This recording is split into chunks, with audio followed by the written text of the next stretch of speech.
والسلام على الرسول المسدد المصطفى الأمجد المحمود الأحمد سيدنا ومولانا ومولى الكونين جد الحسن والحسين معاني والقاسم محمد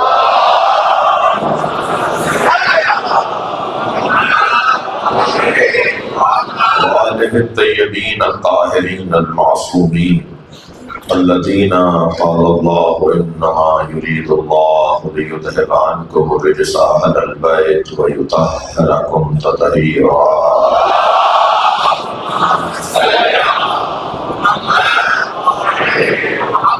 ولعنة الله عليهم أجمعين من يوم عداوتهم إلى قيام يوم الدين. أما بعد، قال الحكيم في القرآن الكريم: بسم الله الرحمن الرحيم. الذين آمنوا به وعزروه ونصروه واتبعوا النور الذي أنزل معه أولئك هم المفلحون. صلوات.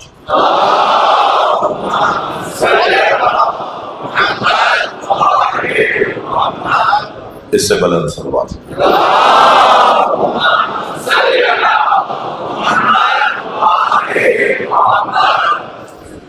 آپ سب کی حاجات کی برابری کے لیے خاص طور پر اس کمسائے مجالس کا اہتمام اور انتظام کرنے والی انجمن لشکر عباس، اس کے اراکین، اس کے معاونین، جناب سہیل رضا صاحب، ان کے رفقا، اس شہر کی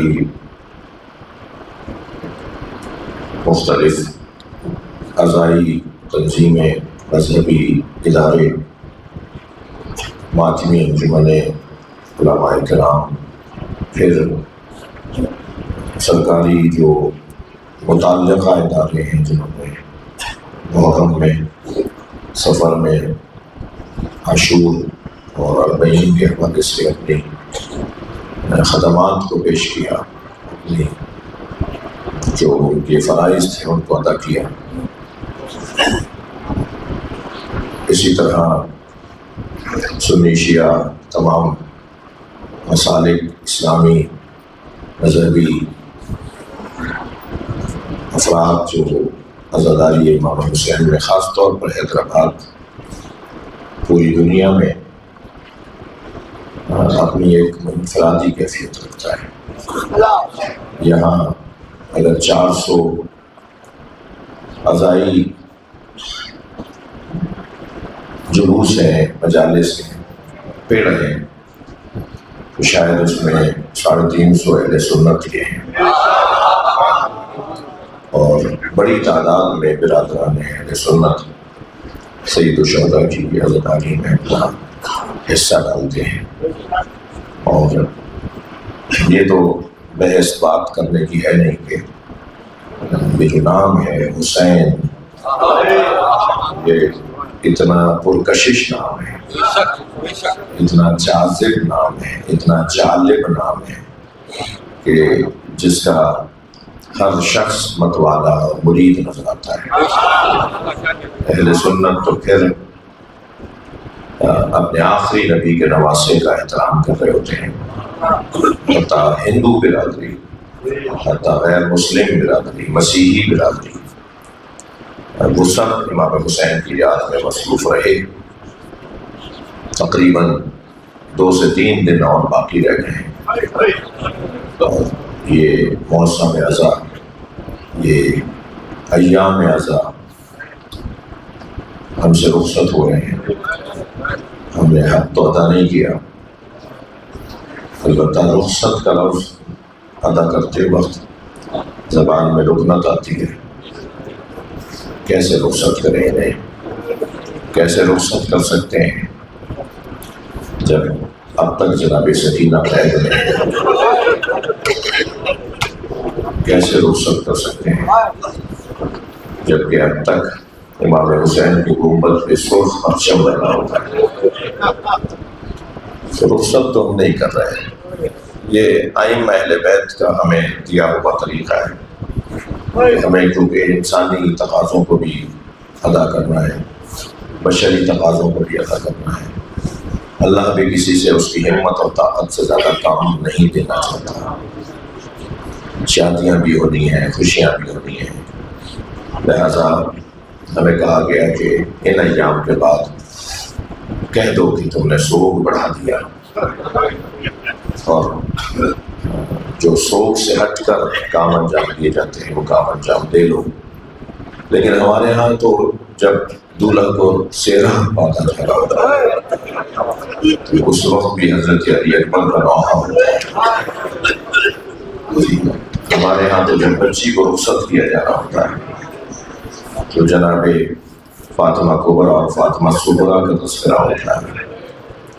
تو ایسا نہیں ہے کہ اس غم کو ہم خود سے دور کرتے ہیں، لیکن ہاں شرعی تقاضے بھی ہیں، کچھ انسانی اور بشری تقاضے بھی ہیں، لہذا سوگ ختم ہو جائے گا 8 ربیع الاول کو۔ اور چونکہ 9 ربیع الاول ائمہ اہل بیت نے خوشی منائی ہے، خاص طور پر میں نے اپنی آنکھوں سے یہ روایت پڑھی کہ 9 ربیع الاول کو بیویوں نے نیا لباس پہنا۔ 9 ربیع الاول جی بالوں میں کنگھی کی، تیل سر میں ڈالا اور اس فضا سے باہر آئی۔ اب اس دن کیا ہوا تھا اسے چھوڑیے کسی اور موقع کے لیے، لیکن اتنا ضرور ہے کہ سوگ سے باہر آ جائیں گے۔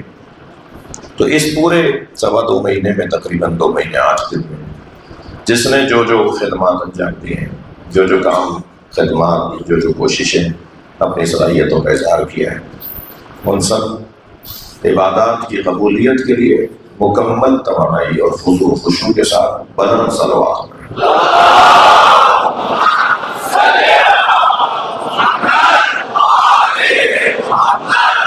ایک اور صلوات۔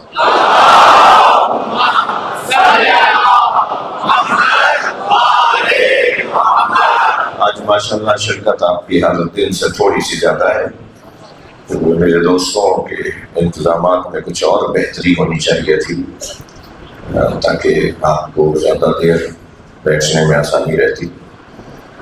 وینٹیلیشن کا انتظام بہتر ہونا چاہیے تھا، اور یہ میں نے کہا بھی تھا دوستوں سے کہ اس کا انتظام کریں گے، لیکن شاید بھول گئے۔ ایک اور صلوات بھی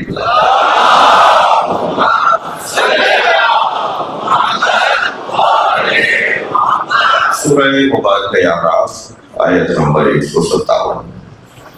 اللہ اپنے حبیب سے متعلق لوگوں کی تعریف کر رہا ہے۔ فالذین آمنوا بہ، پس وہ لوگ جو میرے نبی پر ایمان لائے، وعذروہ، جنہوں نے میرے نبی کی تعظیم کی، ونصروہ، جنہوں نے میرے نبی کی مدد کی، واتبعوا نور الذی انزل معہ، اور جنہوں نے اس نور کی اتباع کی جو میرے نبی کے ساتھ نازل ہوا ہے۔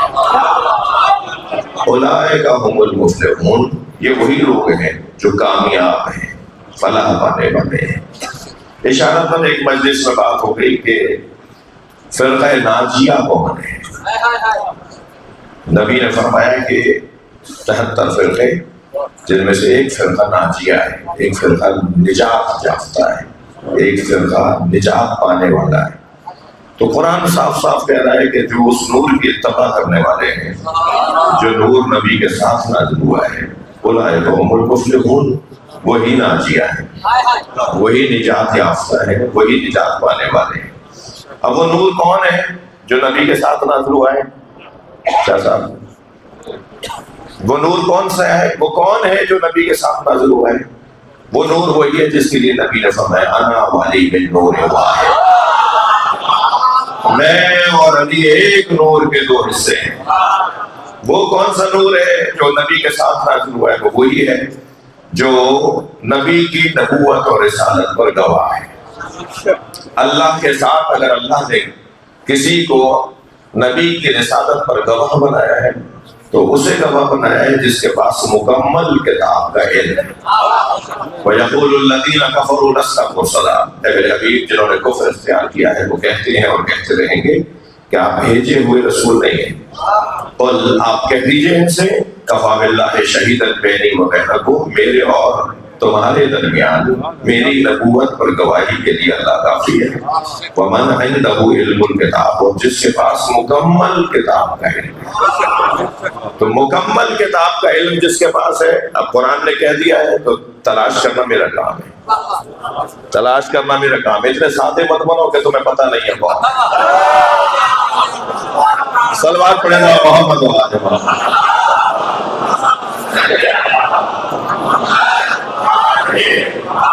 اس سے بلند صلوات نبی کی ذات۔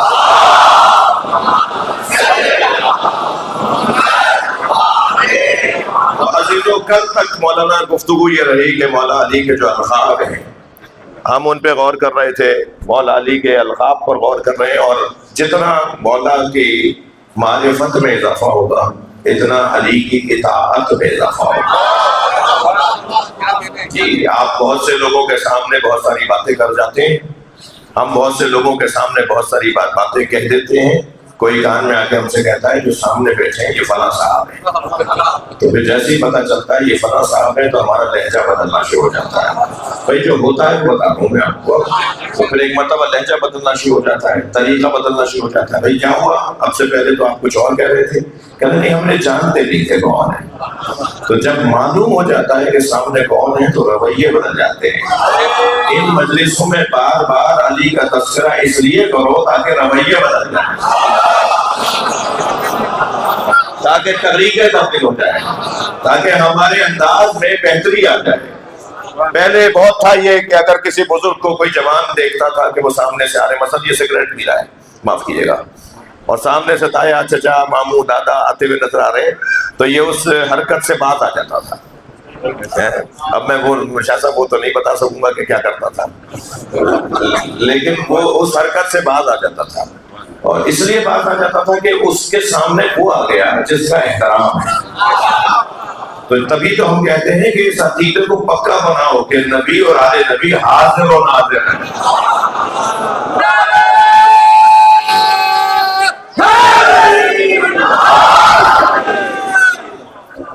فَكَيْفَ إِذَا جِئْنَا مِنْ كُلِّ أُمَّةٍ بِشَهِيدٍ،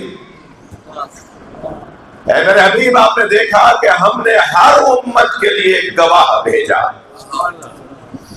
فَكَيْفَ إِذَا جِئْنَا مِنْ كُلِّ أُمَّةٍ بِشَهِيدٍ وَجِئْنَا بِكَ عَلَىٰ هَٰؤُلَاءِ شَهِيدًا، اور میرے حبیب آپ کو ہم نے سارے گواہوں پر گواہ بنایا۔ گواہوں پر تو گواہ ہوگا جو دیکھ رہا ہوگا، اللہ نے ہر نبی کو اس کی امت کے اوپر گواہ بنایا۔ یہ قرآن ہے بھائی، بہت سارے لوگوں کی آرزو ہے کہ قرآن سے دکھائیے، قرآن سے بتانا شروع کیا تو یا تم اپنا خیال چھوڑ دو گے۔ بہت سارے لوگوں کو ہے کہ ہر بات قرآن سے دکھائیں، ہر بات قرآن سے دکھائیں، تو ایسے لوگوں کو ذرا زیادہ میں یاد کر رہا ہوں کہ تمہیں ہر بات قرآن سے چاہیے۔ تمہیں یہ کس نے بتایا ہے یہ قرآن ہے؟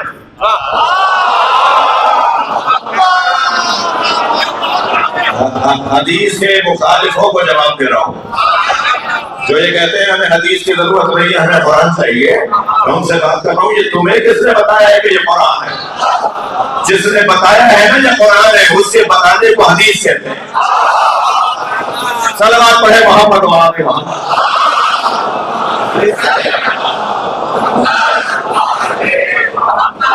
سرکار تو جو ہم نے بتایا نا یہ قرآن، اور ان کی امانت داری جس کو ہم عصمت کہتے ہیں وہ اتنی شدید ہے کہ انہوں نے کہا یہ میرا قول ہے تو ہم نے کہہ دیا یہ آپ کا قول ہے۔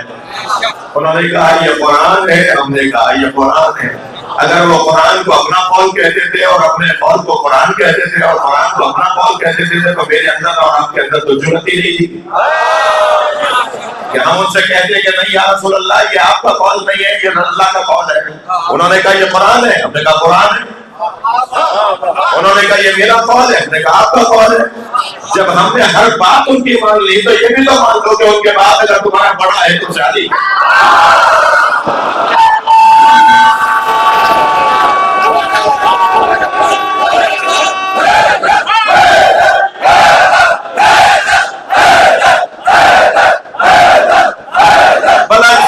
محمد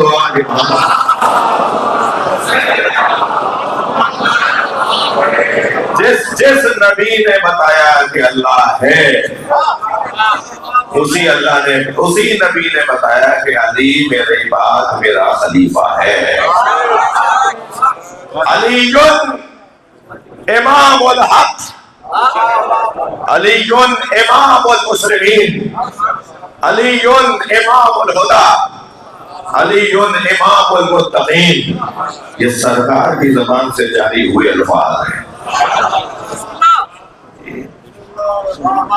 میں نے کل آپ سے وعدہ کر لیا تھا، یاد ہے؟ میرے مولا کے القاب، مولا کا زیارت نامہ، مولا کا وصیت نامہ، یہ تین چیزیں بہترین رستہ ہے مولا علی کی معرفت۔ اگر میں اور آپ چاہتے ہیں مولا علی کی معرفت میں تھوڑا سا اور آگے آ جائیں تو ہمیں مولا علی کا زیارت نامہ پڑھنے کی ضرورت ہے، یعنی مولا علی کو ائمہ اہل بیت نے کیا کہہ کر سلام کیا ہے۔ عجیب بات ہے بھائی، 13 رجب کو سلام ہے نبی کے نام کا، یعنی مولا علی کی ولادت کے دن حکم یہ ہے کہ نبی کو سلام ہو، اور 27 رجب کو حکم ہے کہ علی کو سلام ہو، یعنی نبی کے دن علی کو سلام کرو اور علی کے دن نبی کو سلام کرو۔ عجیب بات ہے، سمجھانے کی بات ہے، سمجھنے کی بات ہے۔ کہیں آپ کو نام نہیں ملے گا ابراہیم محمد، محمد ابراہیم ملے گا،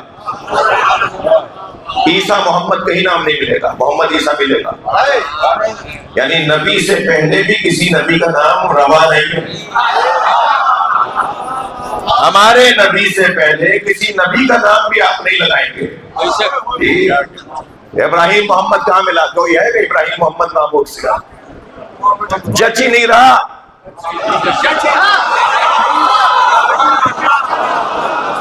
سچ ہی نہیں رہا، ایسا لگ رہا ہے جیسے قافیہ ہی گم کر دیا ہو۔ عیسیٰ محمد، ابراہیم محمد، مگر محمد ابراہیم ملے گا، محمد عیسیٰ ملے گا۔ عزیزان گرامی، عجیب داستان ہے۔ 13 رجب کو نبی کو سلام کر رہا ہے، 27 رجب کو علی کو سلام کر رہا ہے۔ دن نبی کا ہے، سلام علی کا ہے، دن علی کا ہے، سلام نبی کا ہے۔ کہیں آپ کو محمد ابراہیم اور عیسیٰ ابراہیم، عیسیٰ محمد اور ابراہیم محمد نہیں ملے گا، مگر علی محمد ملے گا۔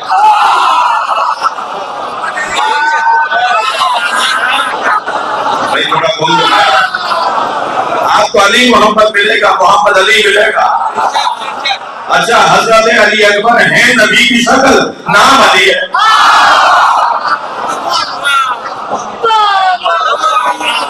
جی توجہ کر رہے ہیں آپ بھائی؟ حضرت علی اکبر نبی کی شبیہ ہے نا۔ خود امام حسین نے فرمایا من تشبہ برسول خلقا وخلقا ومنطقا۔ میں ابو سے بھیج رہا ہوں، امام حسین نے حضرت علی اکبر کو روانہ کرتے وقت میدان کربلا میں جو مناجات اللہ سے بات کی ہے، اللہ سے گفتگو کی ہے امام حسین نے، اس میں فرمایا اب میں اسے بھیج رہا ہوں کہ جو تیرے رسول سے مشابہ شبیہ ترین ہے، مشابہ ترین ہے بے رسول تیرے رسول کے ساتھ۔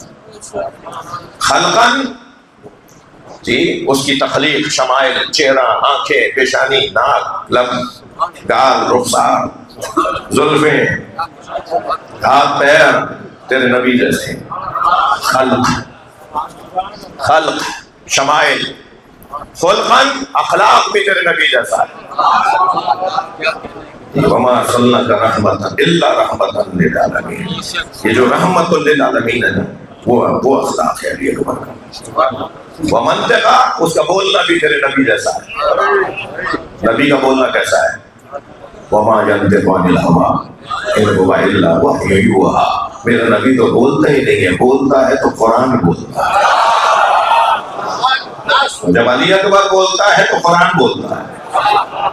جس کا خلق اور منطق تیرے نبی جیسا ہو، وہ تو مکمل نبی جیسا ہے نا، تو نام تو محمد ہونا چاہیے تھا، نام علی ہے۔ اللہ چاہتا یہ ہے کہ میرا نبی جو تمہیں دے رہا ہے وہ لے لو۔ وما آتاکم الرسول فخذوہ میرا رسول جو دے وہ لے لو، وما نہاکم عنہ فانتہوا، اور میرا نبی جس سے تمہیں روکے اس سے باز آ جاؤ۔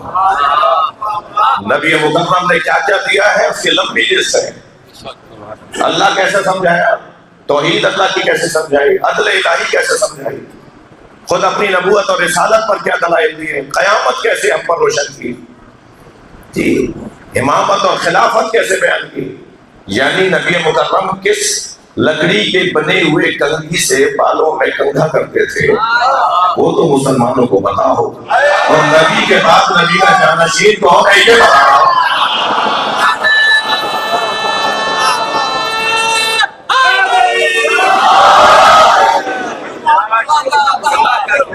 یہ کیسے ہوگا بھائی؟ یعنی سرکار مسجد میں جاتے وقت پہلا کون سا اندر پہلے پیر کون سا رکھتے ہیں؟ مسجد میں پہلا قدم الٹا رکھتے ہیں یا سیدھا؟ یہ تو سارے مسلمانوں کو پتا ہو۔ یعنی یہاں تک ایک ایک ادا نبی کی سنت بن جائے، نبی کا ایک ایک رنگ، ایک ایک انگ، ایک ایک ڈھنگ، ایک ایک عنوان زندگی، ایک ایک ادا، سرکار دو جہاں کا چلنا کیوں آہستہ چلنا سنت ہے؟ جو تیز تیز دوڑ دوڑ کے چلتے ہیں نا، تیز تیز دوڑ دوڑ کے چلنے سے ہاں نبی نے فرمایا اس سے وقار گر جاتا ہے۔ جو تیز چلتے ہیں اس سے چلنے سے وقار گر جاتا ہے۔ تم اپنے وقار کو محفوظ رکھو۔ صلوات پڑھ لیں محمد وآلہ۔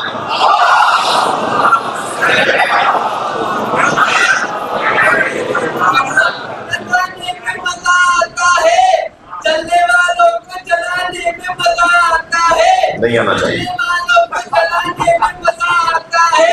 ہمارا دشمن سے کون بھاگا تھا بتانے میں مزہ آتا ہے۔ ارے بھائی مجھے امتحان میں مت ڈالو۔ دیکھیں یہ بھی کیسے ڈر گئی ہے، بٹن دبائے۔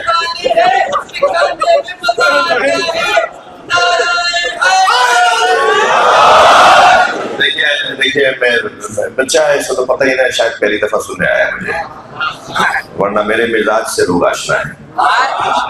میں ہلکی باتوں میں اپنا وقت ضائع نہیں کرتا، مضبوط بات کرو بھائی، اصلی بات کرو، چھوٹی باتیں خود حل ہو جائیں۔ میں ہاتھ کھولنے اور ہاتھ باندھنے پر بحث نہیں کرتا، میں کچھ کہنے جا رہا ہوں۔ ہاتھ باندھنے اور ہاتھ کھولنے پر میں بحث نہیں کرتا کہ ہاتھ کھلواؤں سب کے، تم ولایت اور امامت اور خلافت علی سمجھا دو، ہاتھ خود کھل جائے۔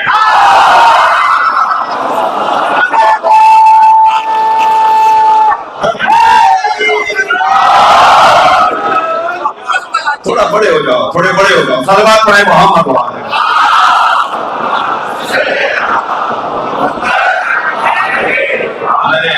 میں نے ان بچوں کے لیے کہا ہے، آپ کا بڑا مقام ہے، شخصیات تشریف فرمائے، اور نہ جانے آپ میں کون کون بیٹھا ہوا ہے۔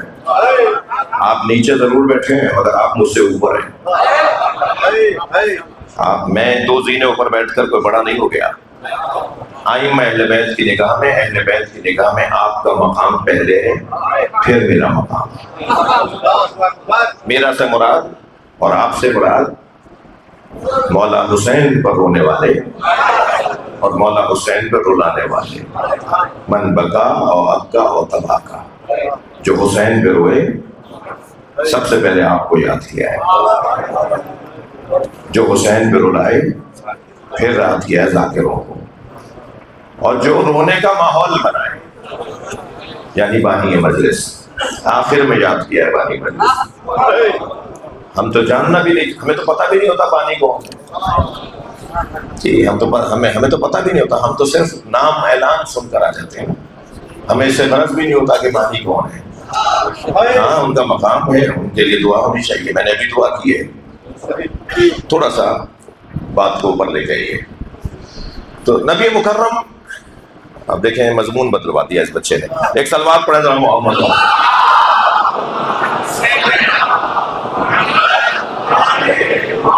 اور بلند صلوات پڑھیں۔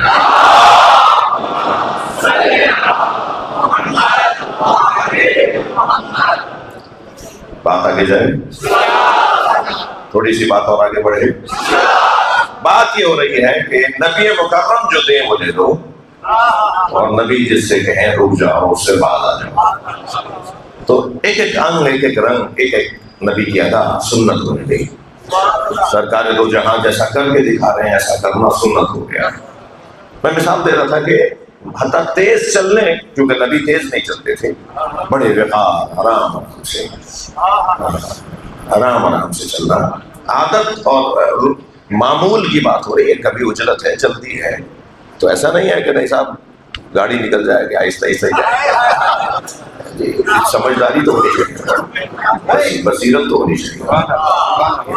وہ استثنائی کیفیات اور وہ خاص احکامات تو اپنی جگہ رہتا ہے نا، لیکن معمول جو ہے وہ تیز چلنے. مثلا نبی کا چلنا کیسا تھا، نبی کا آنا جانا کیسا تھا، نبی کا بیٹھنا کیسا تھا. سرکار جب بیٹھتے تھے محفل میں تو کبھی ٹیک لگا کے نہیں بیٹھتے تھے.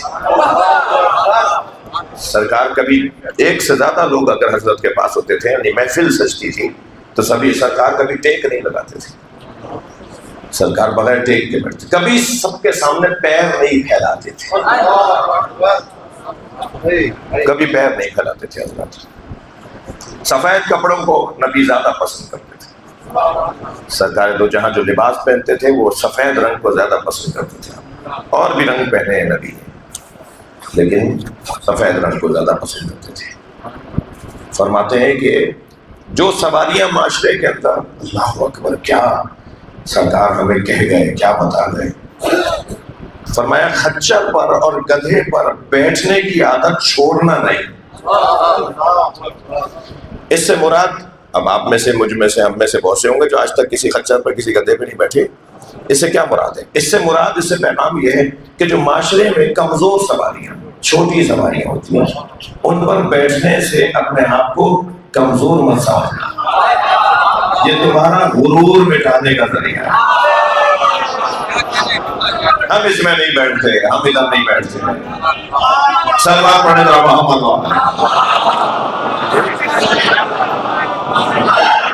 حتیٰ امام حسن مجتبی علیہ السلام، حضرت امام حسن مجتبی کا بھی فرمان ہے. حضرت فرماتے ہیں کہ دودھ دینے والے جانور جیسے گائے، بھینس، بکری، ان کا دودھ نکالنے کی عادت مت چھوڑنا. بات آئی ہے تو میں کر رہا ہوں بھائی، ورنہ مجلس سننے کے بعد کچھ ہمارے یہاں بھی کچھ بکرات ہوتے ہیں جیسے مولانا لوگ بھائی دودھ نکلوا رہے ہیں. وہ دیکھو اتنا بڑا مجمع ہے حیدرآباد کا، تاریخی مجمع، اور تاریخی مجلس ہو رہی تھی، اور یہ اس دن دودھ، بکریوں کے دودھ کی بات کر رہے ہیں. اور ہمارے تو کوئی کسی کے ذہن پر سوچ پہ پابندی نہیں ہے نا. تو کیا فلسفہ کیا ہے اس کا؟ حضرت نے فرمایا دودھ نکالنے والے جانوروں کے دودھ نکالنے کی عادت نہ چھوڑنا. ان سواریوں پہ بیٹھنے کو اپنے اس عادت میں رکھنا، اپنے معمول میں رکھنا. سرکار تو جان، یعنی اس حد تک سرکار نے، نبی مکرم نے، جانور کا ایک سینگ بھی نہیں، سینگ میں ایک ٹکڑا اگر چھڑا ہوا ہو تو خبردار قربانی کے موقع پر اس سے قربانی نہ کرنا. جو نبی اتنے جزوی باتیں بتا رہے ہو، وہ نبی اپنے بعد کسی کو اپنا جانشین بنا کے نہیں رکھے. کتنی موٹی بات ہے بھائی، یہ کیسے ممکن ہے؟ اس امام بارگاہ کی ایک انتظامیہ ہے، ان میں سے اگر کوئی 10 دن کے لیے بھی شہر سے باہر جاتا ہے نا تو دوسرے کو بتا کے جاتا ہے میرا کام تو کرنا. ایک باغ کا مالی ہوتا ہے جو روزانہ پودے کو پانی دیتا ہے، جھاڑیوں کو ختم کرتا ہے، گھاس پھوس کو کاٹتا ہے، کیڑے کو اور جراثیم کو پودوں سے ہٹاتا ہے. وہ بھی اگر 10 دن کو جا رہا ہوتا ہے تو برابر والے باغ والے مالی سے کہتا ہے 10 دن کا خیال رکھنا. یعنی چھوٹی ذمہ داریوں والا بھی جاتے وقت سوچتا ہے میرے بعد کیا ہوگا. یہ عقلی مسئلہ ہے بھائی. یعنی ایک کم سے کم ذمہ داری رکھنے والا بھی اپنے بعد کا سوچ کے جاتا ہے. یہ کیا نظریہ ہے مسلمانوں کا؟ بعض مسلمانوں کا یہ کیا نظریہ ہے کہ نبی جب جا رہے تھے تو امت پہ چھوڑ گئے تھے، تم جیسے چاہو اپنا بڑا بنا. یہ معقول نہیں ہے بات. سرکار ہمارے لفظ بدل بدل کر، لقب بدل بدل کر، انداز بدل بدل کر ایک ہی بندے کی طرف، ایک ہی شخصیت کی طرف رہنمائی کی۔ کبھی کہا علی امیر المؤمنین، علی مومنین کا امیر ہے۔ جی میرے مولا امام جعفر صادق علیہ السلام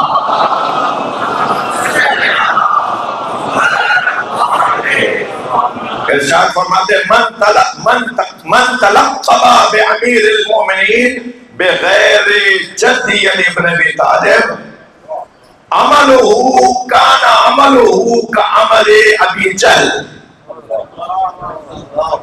جس نے ہمارے جد علی کے علاوہ کسی کو امیر المومنین کہا، اس کا یہ عمل ابو جہل والا عمل۔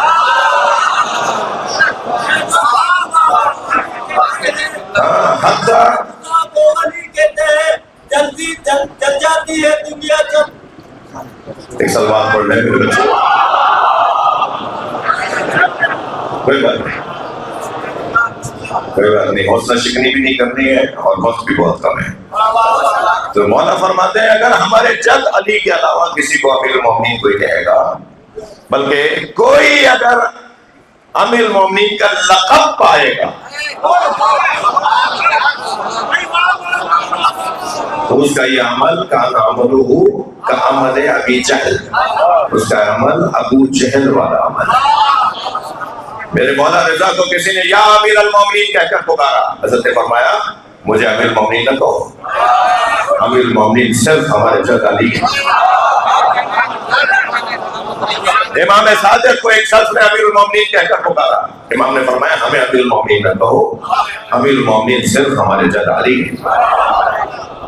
معصوم فرمانے جس نے بھی امیر المومنین کا لقب لیا، امیر المومنین کا لقب لیا، پایا، خود کو کہلوایا، اس کا یہ عمل ابو جہل والا عمل ہے۔ اس کے بہت سارے معنی ہو سکتے ہیں۔ ایک مرتبہ ابو جہل سے مراد یہ کہ زمانہ جاہلیت والا عمل ہے، اسلام سے پہلے والا عمل ہے، یعنی اتنا پیچھے چلا جائے گا جتنے پیچھے ابو جہل تھا۔ ایک تو یہ پیغام ہو سکتا ہے، اس حدیث کو اگر سمجھنے کی کوشش کریں۔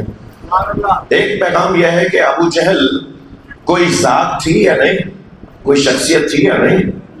بعض لوگوں کا کہنا ہے کہ شخصیت اور ذات نہیں تھی، یہ ایک استعارہ ہے، ایک کنایہ ہے، ایک کیفیت ہے۔ ابو جہل ایک کیفیت ہے، یعنی جہاں جہالت ہی جہالت ہو، اس جگہ کو اور اس شخص کو اور اس ماحول کو ابو جہل کہا جاتا ہے۔ اور جو امیر المومنین کہلوائے اس کا یہ عمل ابو جہل والا ہے۔ ابو جہل کا عمل کیا تھا؟ ابو جہل کا عمل ظلم، زیادتیاں۔ لہذا جس نے بھی علی کے علاوہ خود کو امیر المومنین کہلوایا، متوکل، معتصم، جی ہارون الرشید، مامون الرشید، آپ دیکھیے ان کا عمل کیا رہا۔ لہذا صرف امیر المومنین علی کی ذات۔ حضرت ام ہانی نے سوال کیا یا رسول اللہ، اے میرے بھائی، سگی چچا زاد بہن ہے، مولا علی کی بہن حضرت ام ہانی، نبی مکرم کی چچا زاد بہن، وہ حضرت سرکار دو جہاں سے سوال کرتی ہیں کہ یا رسول اللہ، یا رسول اللہ، یہ میرا بھائی علی جو ہے اسے میں کیا کہہ کے پکاروں؟ جی جب ہر حکم نبی کا ماننا ہے تو یہ بھی تو پوچھو نا کہ علی کو کیا بولوں؟ تو حضرت نے فرمایا کہ اسے امیر المومنین کہہ کے پکارا۔ اے یا ام ہانی، نبی کا جواب، یا ام ہانی، ھذا علی امیر الخلق، یہ جو علی ہے نا یہ پوری مخلوق کا امیر ہے۔ علماء کرام تشریف فرمائے خلق کے اوپر الف لام لگا ہوا ہے، یعنی یہ الف لام جنس ہے، جو مخلوق ہے یہ اس کا امیر ہے۔ نبی مکرم استثناء ہے، نبی مکرم استثناء ہے، کیونکہ نبی مکرم ہی امیر بنا رہے ہیں، نبی مکرم انہیں امیر کہلوا رہے ہیں۔ یہ میرا علی ہر مخلوق کا امیر ہے. امیر کے عزیزو ایک معنی تو سردار کے ہیں، حاکم کے ہیں، خلیفہ کے ہیں، امام کے ہیں. اور امیر کا ایک مطلب ہے منبع، مرکز، مرجع. لہذا امیر المومنین یہ علی میرۃ العلم. امیر سے مراد میر، اور میر مرکز کو کہتے ہیں جہاں سے کوئی چیز نکلتی ہے. علی میرۃ العلم، جہاں سے علم نکلتا ہے وہ سے علی کہتے ہیں. اس وجہ سے بھی امیر المومنین مولا علی کو امیر کہا جاتا ہے. دنیا کا کوئی علم نہیں ہے جس کا موجد علی نہ ہو. قرآن سمجھنا چاہ رہے ہیں نا؟ قرآن میں سارے علوم ہے نا؟ قرآن میں ہر خوش ہوتا ہے نا؟ قرآن کے اعراب علی نے لگائے، قرآن پہ نقطے علی نے ڈالے. فرمایا ابو اسود اپنے صحابی سے فرمایا کاغذ قلم لے کے بیٹھو، لوگ قرآن غلط پڑھ رہے ہیں، لوگ قرآن غلط پڑھ رہے ہیں. میں تمہیں بولتا جاؤں تو میں اعراب لگاتے جاؤں. مولا علی نے اعراب لگوائے پورے قرآن پر. صرف اور نحو، عربی گرامر، اس کے بغیر آپ حدیث نہیں سمجھ سکتے، ہم قرآن نہیں سمجھ سکتے. صرف اور نحو جو عربی گرامر ہے اس کے موجد علی ہے. کلمے کی 3 قسمیں ہیں، حرف ہے، فعل ہے، اسم ہے. یہ کس نے بتایا ہے؟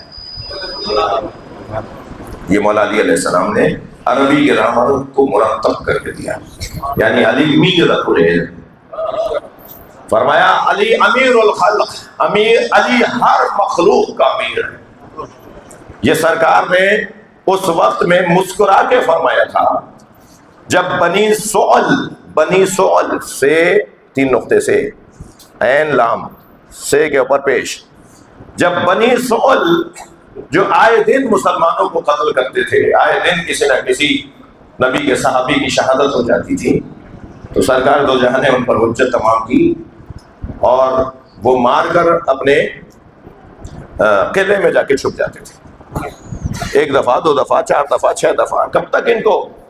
تو حضرت نے اپنے اصحاب سے فرمایا کہ تیاری کرو، ہم بنی سعل پر حملہ کریں گے. ان کی طرف سے حملے ہو چکے ہیں، یہ نہیں کہ پہل کرنے جا رہے ہیں. نبی نے کبھی پہل نہیں کی، غلط فہمی نہ ہو. سرکار نے کبھی جنگ میں، جہاد میں، کبھی کسی دشمن سے لڑنے میں پہل نہیں کی.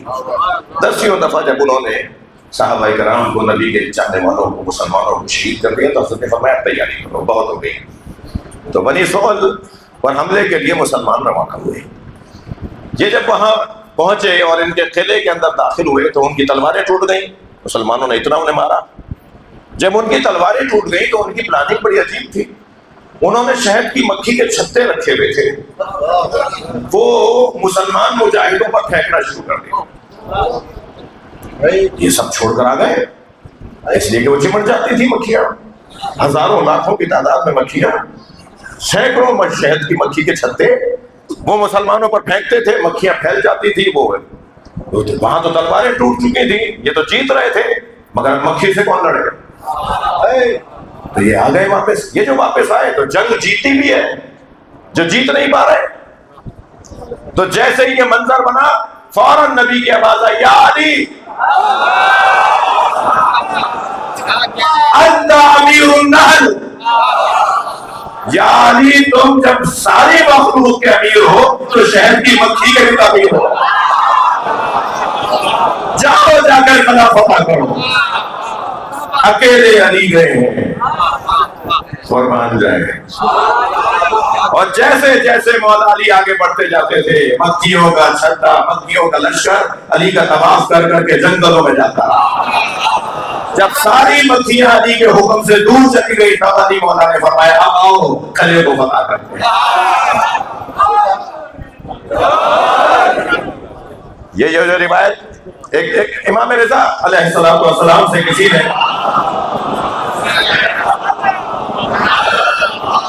سورہ نحل کی اس آیت کی تفسیر پوچھی تھی. وَأَوْحَىٰ رَبُّكَ إِلَى النَّحْلِ، یہ جو آیت ہے سورہ نحل کے اندر، اس آیت کی امام رضا سے کسی نے تفسیر پوچھی کہ مولا اس کی تفسیر کیا ہے؟ تو حضرت نے اس کی تفسیر میں فرمایا کہ شہد کی مکھی کو جو اللہ نے وحی کی ہے وہ علی کی ولایت کی وحی. تھک گیا بندہ. خیال رہے علی کی اطاعت میں رہو گے. جی سرکار تک خبر آئی, اب مولا رضا کی روایت سنا رہا ہوں, سرکار تک خبر آئی کہ فلاں غار میں شاید سینکڑوں کی تعداد میں مکھی کے چھتے ہیں, یعنی شہد کی مکھی کے چھتے ہیں, اور اتنا بڑا شاید منو ٹنو شہد ہے جو مسلمانوں کو نصیب ہوگا, وہ وہاں سے لایا جائے.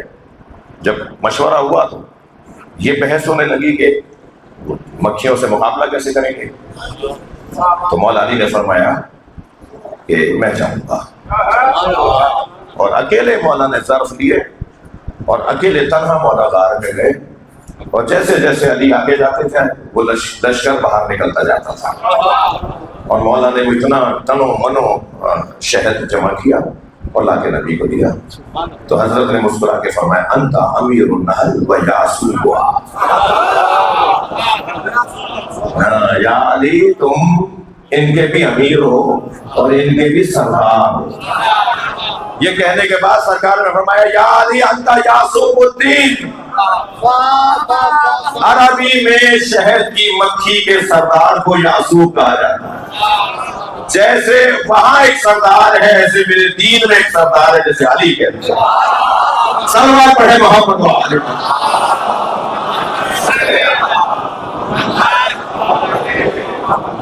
بھائی. بہت دیر ہو گئی ہے مگر میرا لطیف اور بڑا لذیذ مضمون آپ کے سامنے بیان ہو رہا ہے.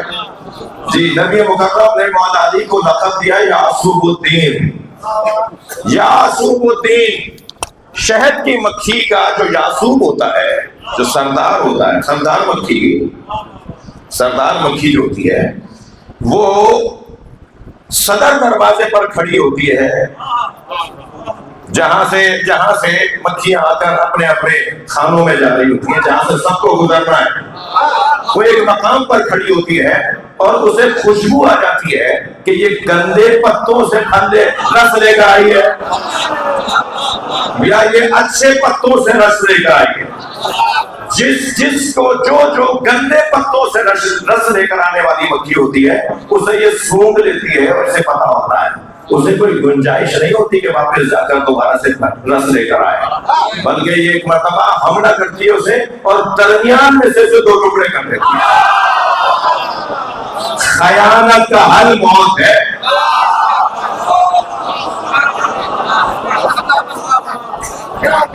خیانت کا حل موت ہے.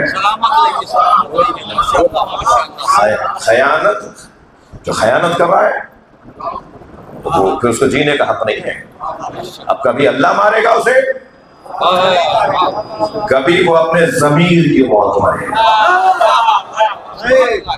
جو ضمیر کی موت مرتے ہیں نا, یہ جو خیانت کرنے والے لوگ ہوتے ہیں انہیں ضمیر مارتا ہے. آپ کو کوئی ضمیر الحسن صاحب کوئی نہیں ہے, کہ اندر کا انسان خود انسان اپنے آپ کو مارتا ہے. جی مگر میرا دل کہہ رہا ہے کہ ایک جملہ اور ہدیہ کر دو. وہ جو یاسوب مکھی ہے, وہ جو سردار مکھی ہے, وہ صرف سونگھ کر بتا دیتی ہے کہ یہ کہاں سے رس لے کر آئی, گندے پتوں کا یا اچھے پتوں کا. ایسے ہی نبی فرماتے ہیں علی جنت کے دروازے پہ کھڑے ہو.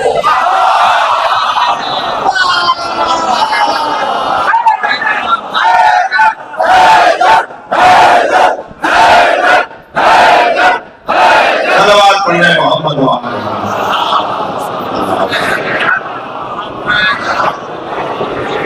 امیر المومنین,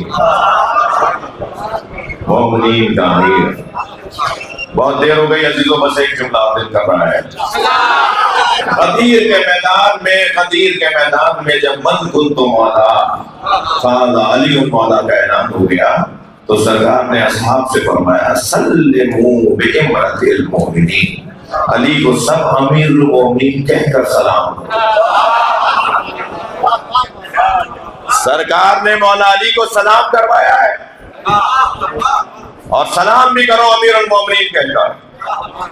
کائنات میں ایک ہی امیر ہے جسے امیر المومنین علی کہتے ہیں, اور یہ امیر بنایا ہوا بھی نبی کا ہے. لہذا یہ کسی تخت پر بیٹھا ہو تب بھی امیر، اور یہ اگر پھٹے بوریے پر بیٹھا ہو تب بھی امیر۔ تخت پر بیٹھنے سے یہ امیر نہیں ہوتے، ان کے بیٹھنے سے تخت ممبر بن جاتا۔ جب میرے مولا بیٹھے تھے نا اس جگہ پر جہاں نبی بیٹھا کرتے تھے چوتھے دور حکومت میں، تو لوگوں میں سرگوشیاں ہونے لگی۔ حضرت عمار یاسر ممبر کے برابر میں بیٹھے تھے۔ حضرت عمار سے چھپ کر مولا علی نے سوال کیا، اے عمار یہ لوگ کیا بات کر رہے ہیں؟ کہ مولا یہ لوگ یہ کہہ رہے ہیں آپ وہاں بیٹھ گئے جہاں نبی بیٹھتے تھے۔ جب چوتھے دور حکومت میں آپ وہاں بیٹھ گئے جہاں نبی بیٹھتے تھے تو حضرت نے خطبہ ارشاد فرمایا، اور خطبہ دیتے تھے فرمایا، اور یہ بات جو تم سوچ رہے ہو کہ میں کہاں بیٹھ گیا کہ جہاں نبی بیٹھتے تھے، یہ کہہ کر آپ نے ممبر پر ہاتھ مارا، ما ہاذہ الاوبار، یہ لکڑیوں کا ڈھیر کیا ہے، انا راغب فی النبی، میں دوست نبی کا سوال ہوں۔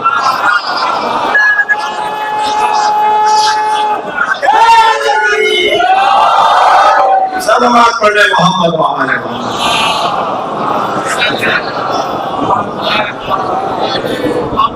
مولا علی کو اپنی جان کا سلام لکھیں گے، دل کے کتاب میں اپنے غازی عباس کا نام لکھیں گے، کاش ہم کو مل جائے آسمان کی حکومت، ستاروں کی جگہ یا علی تیرا نام لکھیں گے۔ صلوات پڑھے نبی۔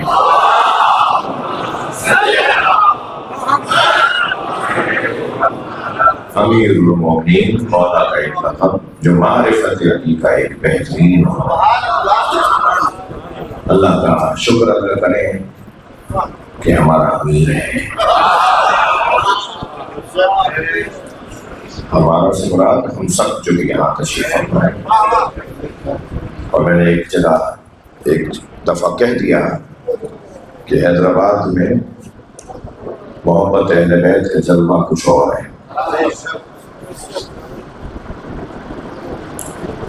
اللہ ان عقیدتوں کو سالم رکھے، ان وابستگیوں کو محفوظ رکھے۔ بعد میں بات ہوگی کہ روزہ 8 منٹ پہلے کھولنا ہے یا بعد میں کھولنا ہے، پہلے یہ بات روشن ہو جائے کہ مولا علی مولا علی علی علی ہے۔ زیرو سب سے بڑی علی کی جو ایک کیفیت رہی وہ آپ کا اخلاص ہے، اخلاص، خلوص۔ اور میں نے ایک حدیث سنائی تھی، من اخلص للہ 40 صباح، جو 40 دن تک اللہ کی خاطر زندگی گزارے پھر اس کا ہاتھ ید اللہ ہو جاتا ہے، پھر اس کی آنکھیں ید اللہ ہو جاتی ہیں، پھر اس کی زبان لسان اللہ ہو جاتی ہے۔ جی جو 40 دن اللہ کی خاطر گزارے تو وہ اللہ کا ولی بن جاتا ہے۔ یعنی ہر کام للہ، ہر کام قربت للہ، صرف نماز پڑھتے وقت قربت للہ کی نیت نہیں ہوتی، بلکہ کھانا کھاتے وقت بھی قربت للہ، پانی پیتے وقت بھی قربت للہ، ہر عمل اللہ کی خاطر اگر ہو تو اللہ اسے ولی بنا دیتا ہے۔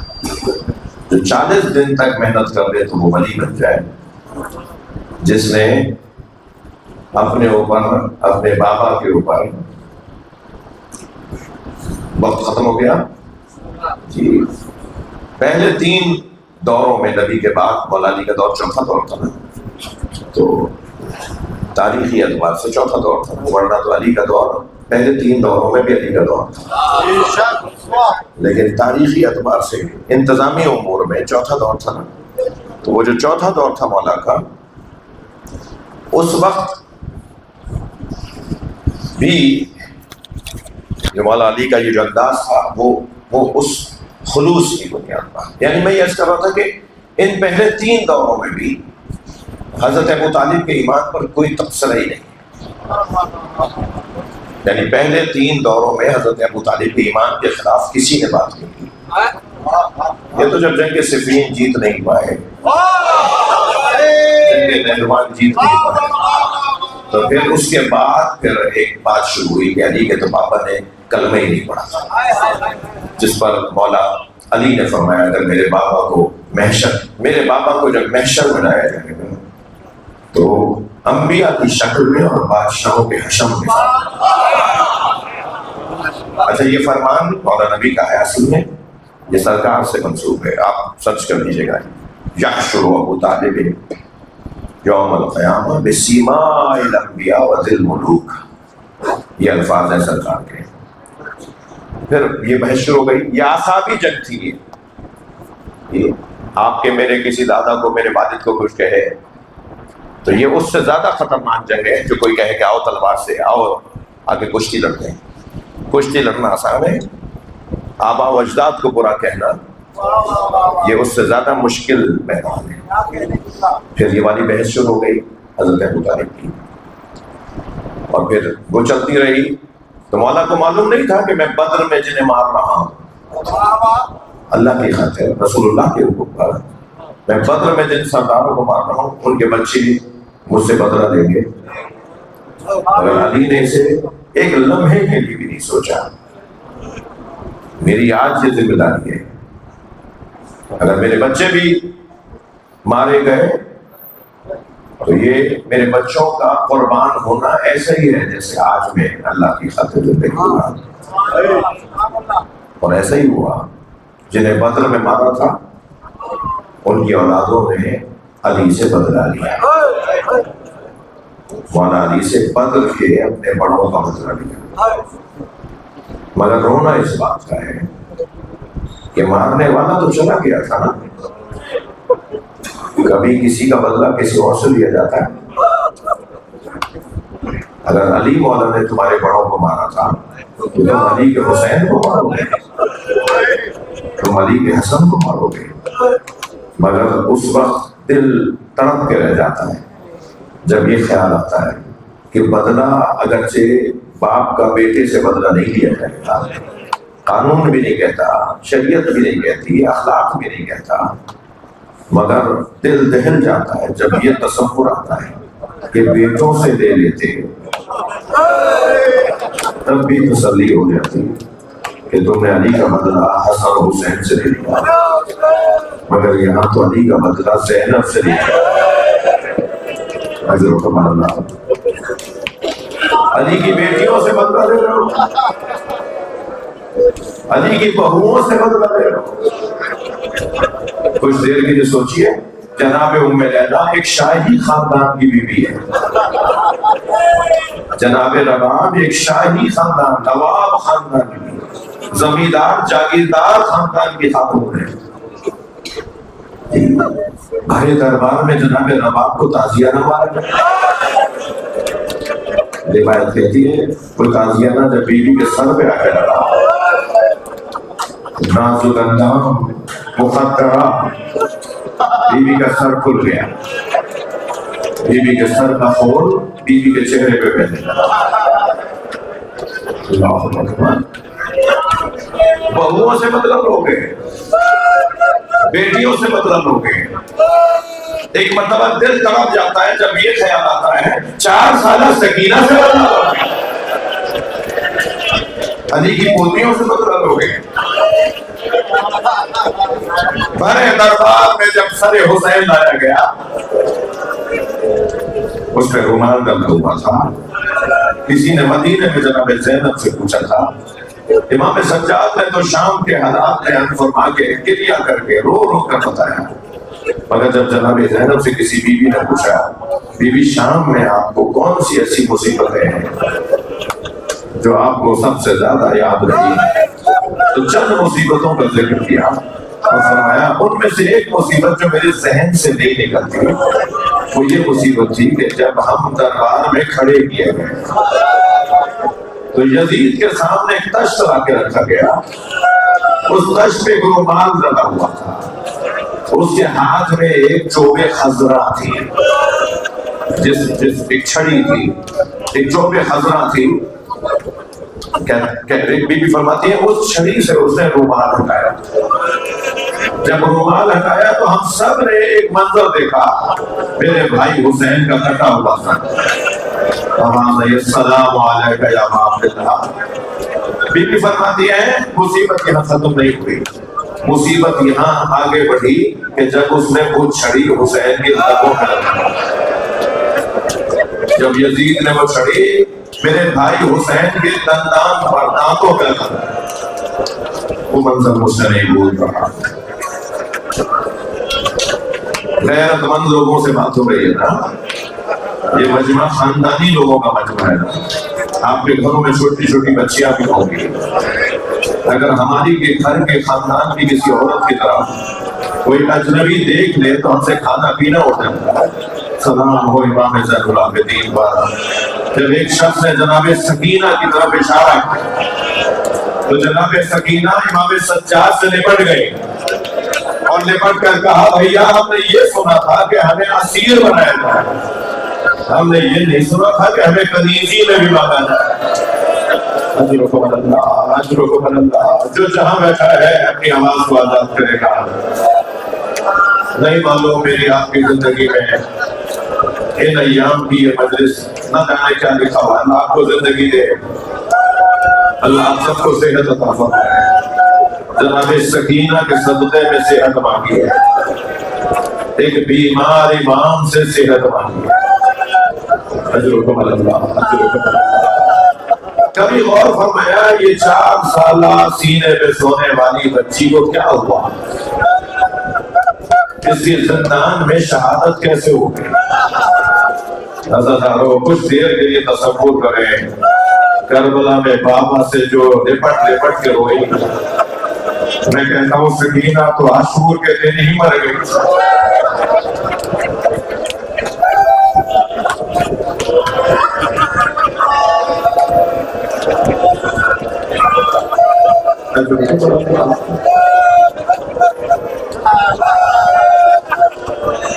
جب بابا حسین کو رخصت کر رہی تھی، حتیٰ یہاں تک میں نے پڑھا کہ جب امام حسین روانہ ہو گئے تو امام حسین کے کان میں آواز آئی جیسے کوئی پیچھے دوڑتا ہوا۔ امام نے جو مڑ کر دیکھا تو جناب زینب آ رہی تھی اور یہ کہتی بھی آ رہی تھی اے میری ماں جائے آہستہ آہستہ، اور جناب زینب کے پیچھے وہ 4 سالہ بچی بھی لوٹ گیا۔ دوبارہ رخصت لی، کچھ دیر اور بات کی ہے۔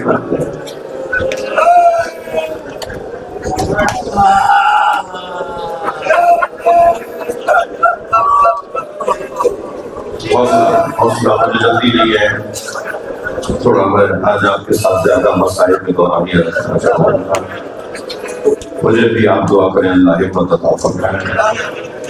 خدا تعالیٰ وہ مجھ سے بیان نہیں ہو پاتا۔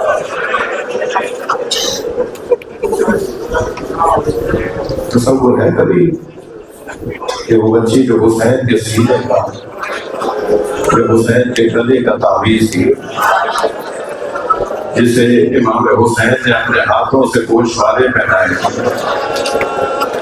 اس سے گوشواروں کو اگر ان ظالموں نے مانگا ہوتا تو کریموں کی بچی ہے نا، اپنے ہاتھوں سے اتار کر گوشوارے پہنے تھی۔ اگر ظالموں نے گوشوارے اتارے نہیں ہیں کھینچے، یہ بچی جب تک زندہ رہی کانوں پر ہاتھ رکھتے کہتی تھی بھیا میرے کان ٹوٹتے ہیں۔ پھر کبھی کوفے کے راہ میں اس بچی کو تازیہ نہ مانا جاتا۔ جب کوئی بچہ رو رہا ہو نا، جب کوئی بچہ رو رہا ہو تو اس بچے کے رونے کو مار کر بند نہیں کروایا جاتا۔ اگر بچہ خاموشی نہیں ہو رہا تو اسے مارا نہیں جاتا۔ جب سکینہ روتی تھی نا،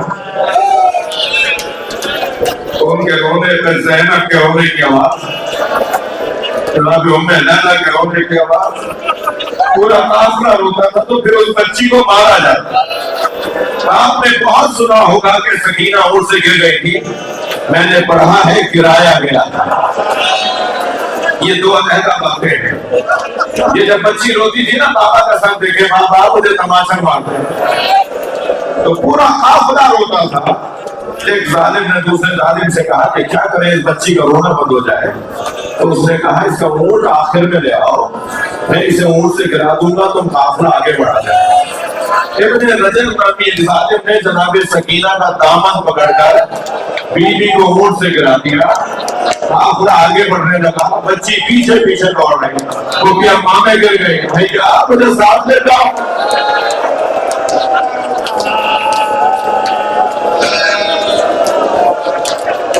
اجرکم اللہ، اجرکم اللہ، ہم ایسے ہی بڑا معصوم ہے۔ جن کے مذہب میں رونا جائز ہے وہ تکلف کر کے نہ روئیں، اپنی آوازوں کو آزاد کریں گے، جو جہاں بیٹھا ہوا ہے فرصت دینا ہے۔ میں کچھ عرصے پہلے موسیٰ بھائی الرمین کے آرگنائزر تشریف فرمایا، ہم بی بی زینب کے مزار پر جناب سکینہ کی زیارت کرنے کے لیے لبنان سے شام گئے تھے۔ تو لبنان کا اور شام کا جو بارڈر ہے وہ بالابد کہلاتا ہے، بالابد کا شہر ہے۔ جب ہم وہاں ٹھہرے ہوئے تھے تو ہمیں بتایا گیا کہ یہاں امام حسین کی 2 بیٹیوں کے مزار، ہم مزار کی زیارت کرنے گئے، وہاں ہم نے نماز پڑھی، زیارت کی، گریہ کیا، غصہ دیا۔ مجھے سوال اٹھا میرے ذہن میں کہ یہ بچیاں یہاں کا کیسے دفن ہیں؟ تو جب میں نے تاریخ پڑھی تو عجیب منظر نظر آیا۔ ایک امام حسین کی بیٹی کی 14 سال عمر تھی، ایک ان 2 بہنوں میں سے ایک کی عمر 9 سال کی تھی، ایک اونٹ سے گری تو اونٹ نے پیر رکھ دیا، اور ایک کی پیشانی پر پتھر لگا، جب گزرتا تھا نا قافلہ تو پتھر مارا جاتا، ایک کی پیشانی پر پتھر لگا، اتنا خون بہا کہ وہ بچی شہید ہو گئی۔ یہ تو 2 بچیوں کا اتنا سا تذکرہ ہے۔ شام کے دربار میں سکینہ کو کھینچا گیا، شام کے دربار میں بیوی کو کھڑا کیا گیا، پھر شام کے زندان میں جناب سکینہ کو علیحدہ بھی رکھا گیا۔ جی یہ ملتا ہے کتابوں میں کہ جب بچی روتی زیادہ تھی نا جناب سکینہ، تو پھر کہا انہیں علیحدہ بند کرو، تو جناب سکینہ کو علیحدہ اسیر کیا گیا، تنہا رکھا گیا۔ تب سب بیویوں نے کہا ہماری بچی کا کرو، ہم اسے کہیں گے مت رویا کرو۔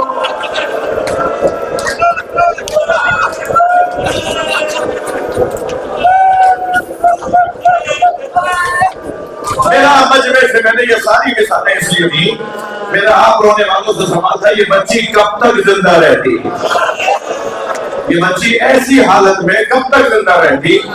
ایک دن سوتے سوتے آدھی رات کو اٹھی، کبھی زندان کے اس کونے میں، کبھی زندان کے اس کونے میں، بابا بابا بابا مجھے سوال کرنا، پیچھے جا کے بڑھ کر بچی کو بولے لگا، جناب زینب نے پوچھا سکینہ کیا ہوا میری لال؟ وہ کہ اماں بابا آئے تھے، وہ مجھ سے کہے تھے تمہیں لے جا رہا ہوں، میں بابا کے ساتھ جا رہی ہوں۔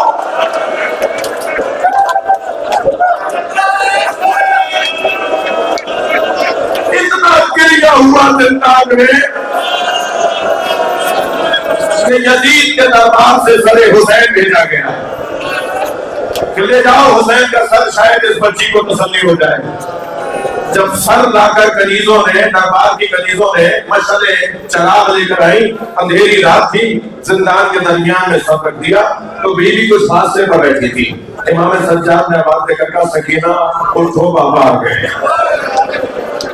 ایک مرتبہ چونک کے کھڑی ہوئی، بابا کہاں ہے؟ امام سجاد نے اشارہ کیا بابا یہ رہے، تو سنے کہ سکینہ 3 مرتبہ گری، پھر اٹھی، گرتی اٹھتی بابا کے سر تک پہنچی، تو بابا کا سر اپنی آغوش میں لے کر غور سے دیکھا اور دیکھ کر فرمانے لگی بابا کہ آپ کی پیشانی پہ کس نے پتھر مارا؟ ہاں بیٹیاں ایسے ہی بات کرتی ہے باپ سے، بابا یہ آپ کے رخساروں پر کس کا خون ہے؟ بابا یہ آپ کی رگیں کس نے کاٹی؟ یہ کہہ کر فرمانے لگی بابا اس سے بھی پوچھے مجھے تماچا مارتے ہیں، بابا میرے گوشت والے اتار دے، بابا میرے کپڑوں میں آگ لگ گئی۔ بچی بابا سے باتیں کرتے کرتے کرتے خاموش ہو گئے۔ ایک مرتبہ بابا کے منہ پہ منہ رکھ کے سو گئی. امام سجاد آگے بڑھے, بچی کے نفس پر ہاتھ رکھا, جناب زینب کو دیکھ کر فرمایا پھوپھی اما نماز کو سنبھالیے. آواز آئی انا واللہ. وہ 4 سالہ بچی زندان میں شہید. بعض لوگ کہتے ہیں شیعہ سے روتے کیوں ہیں؟ تم ہم سے پوچھو ہم زندہ کیوں ہیں؟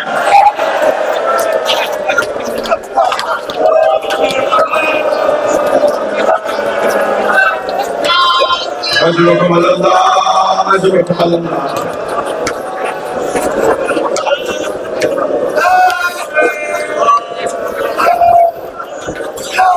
سالہ کو بلایا گیا, 10 سالہ کو بلایا گیا.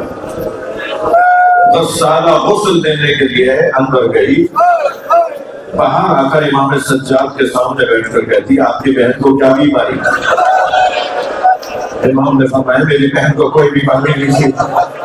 کہا کہ بچی کیسے مر گئی, اس بچی کی رحلت کیسے ہو گئی؟ امام نے فرمایا میری بہن کو کوئی بیماری نہیں تھی. کہنے لگی جب میں نے کرتا ادا کیا تو بدن پہ نیلے نیلے نشان. فرمایا یہ بچی اسی وجہ سے شہید ہوئی ہے, اس کو اتنے تازیہ نے مارے گئے.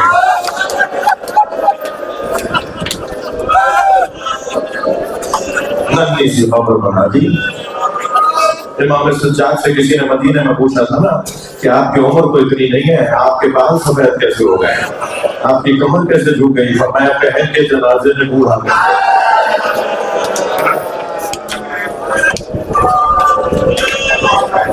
سکے نہیں حوصلہ کر کے رہیں گے. مجھے ابھی 2 منزلیں اور آپ کے ساتھ آنی ہے. ننھی سی خبر زندان میں بنا دی. اس بچی کی شہادت کے بعد شام کے دیہات میں خبر پھیلی کہ یہ جو زندان میں ہے یہ آل رسول ہے. یہ جو زندان میں ہے اس میں علی کی بیٹی زینب بھی ہے. یہ جو اسیر ہے نا زندان شام میں اس میں نبی زادیاں بھی ہیں.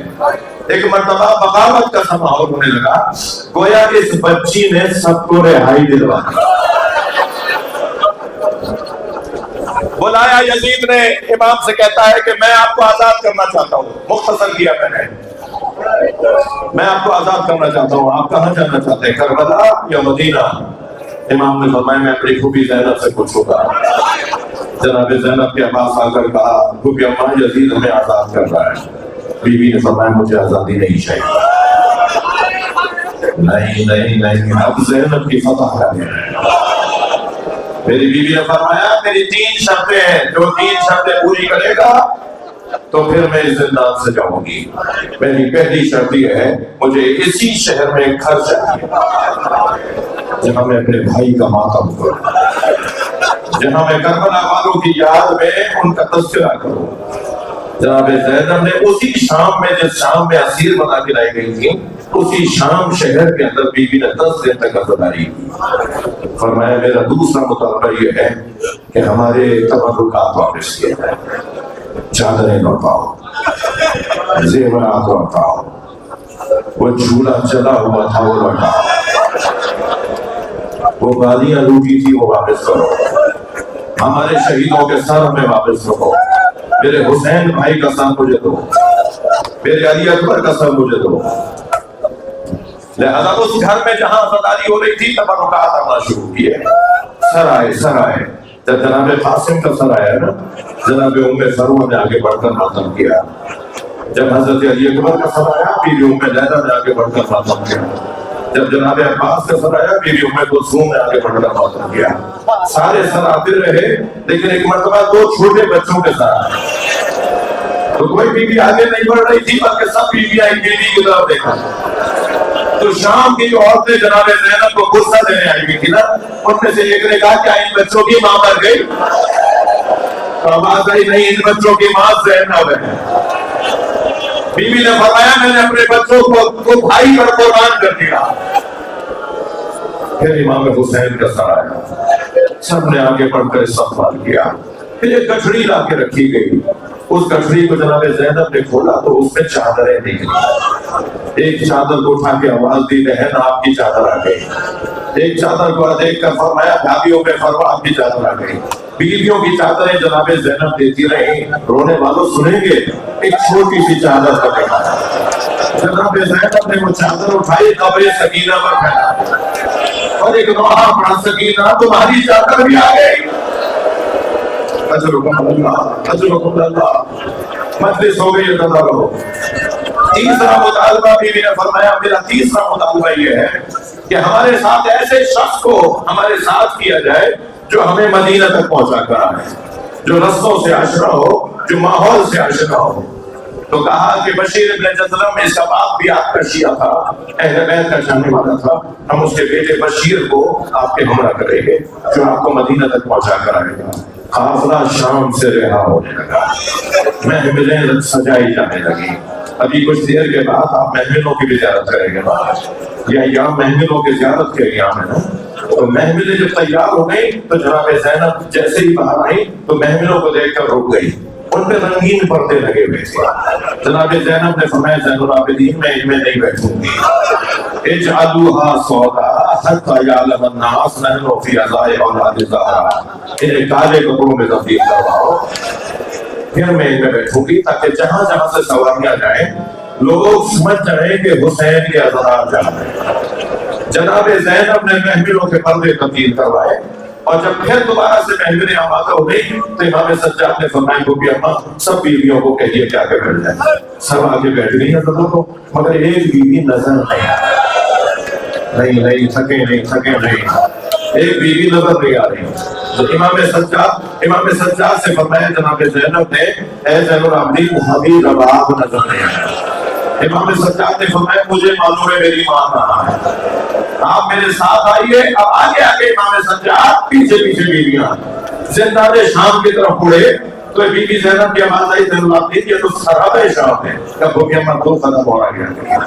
سنیں گے کیا منظر دیکھا، جیسے کوئی ماں اپنے بچے کو گلے سے، ایسے جناب رباب نے قبر سکینہ کو گلے سے اور آہستہ آہستہ بول رہی ہے سکینہ تمہیں وطن بہت یاد آتا تھا، سکینہ تمہیں مدینے جانے کا بڑا خیال تھا، بچہ اٹھو میری لال اٹھو، ہم مدینے جا رہے ہیں۔ جناب زینب نے آگے بڑھ کر تسلی دیتے ہوئے فرمایا بھابھی قافلہ تیار ہے۔ تو کھڑی ہو کر دیکھا سب کی طرف اور کہا آپ لوگ جائیے، میرا مدینے میں کون، میرا والی کربلا میں رہ گیا، میری بچی ہے میری، کیسے اٹھایا جناب رباب کو قبر سکینہ سے، اس کا بیان مشکل ہے۔ بی بی محمل میں آگے بیٹھی، قافلہ چلنے لگا، شام کے دیہات کی عورتوں نے آواز دی الوداع یا زینب، الوداع یا زینب۔ جناب زینب نے محمل کا پردہ ہٹایا، شام کی عورتوں سے فرمایا اے شام کی عورتوں مجھ پر ایک احسان کرو گی؟ ساری عورتوں نے ایک زبان ہو کر کہا بیوی حکم کریں۔ بیوی نے اشارہ کر کے کہا ہماری سکینہ کو اکیلا نہ چھوڑ، اللہ آپ کو شام لے جائے۔ اب کی دفعہ جب آپ شام جائیں نا تو جناب زینب کے بعد جب جناب سکینہ کی قبر پہ جائیں تو جادی سے قبر کو ضرور دیکھیے گا۔